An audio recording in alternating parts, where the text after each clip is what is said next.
The land of the Philistines buzzed with rumors, stories of a man whose strength rivaled that of armies, a warrior who seemed to possess the strength of a god.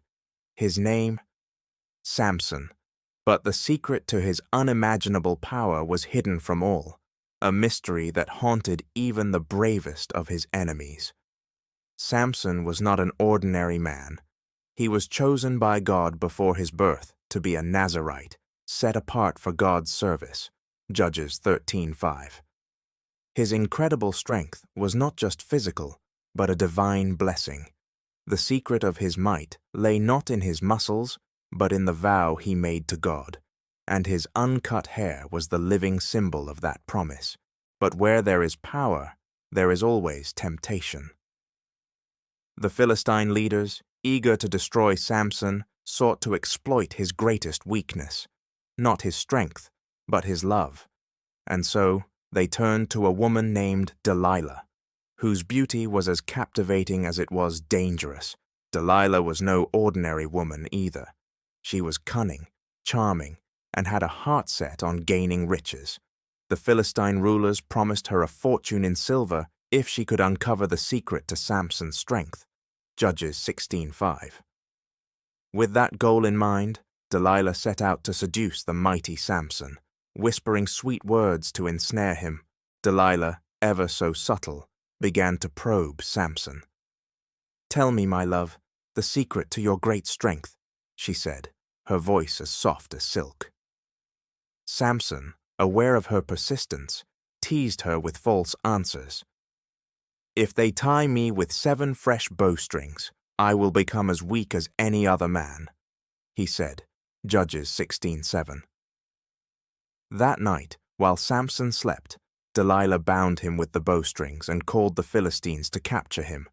But as soon as they approached, Samson snapped the strings as if they were threads, his strength untouched. Delilah, growing frustrated, accused Samson of mocking her. "You don't love me if you won't trust me with your secret," she said, her eyes betraying false hurt. But Samson was not easily swayed. Twice more he deceived her, offering different explanations for his strength, and each time Delilah tried to bind him in the ways he described, only for Samson to easily free himself from the traps. But Delilah, relentless in her pursuit, continued to press Samson.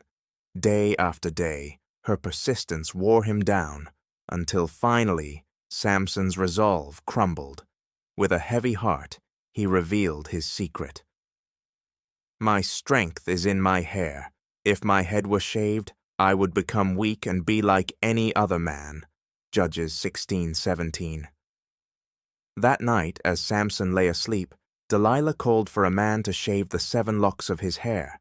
Slowly, silently, the hair that symbolized his covenant with God fell to the floor, and with it, his strength left him. Delilah's betrayal was complete.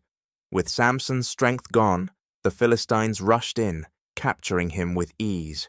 They blinded him, bound him in bronze shackles, and led him to their city to be humiliated. Samson, once the mighty warrior, now found himself a prisoner, enslaved and brought low by the very people he had once terrorized. Yet, even in his darkest hour, Samson's story was not over. As the Philistines gathered in their temple to celebrate their victory over him, Samson prayed one final prayer. "O Lord, remember me. Please strengthen me just once more, that I may with one blow get revenge on the Philistines for my 2 eyes." Judges 16:28. His hair had begun to grow again, and with it, his connection to the God who had never abandoned him. With newfound strength, Samson pushed against the pillars of the temple. The entire structure collapsed, crushing the Philistines beneath it, and in his death, Samson destroyed more enemies than he had in his life. Samson's story is one of paradox, strength intertwined with weakness, victory marred by betrayal. His fall reminds us of the dangers of temptation, but his redemption shows that even in our lowest moments, God's mercy and power can still shine through. Samson stands as a testament to the idea that despite our flaws, we are never beyond the reach of God's grace and mercy.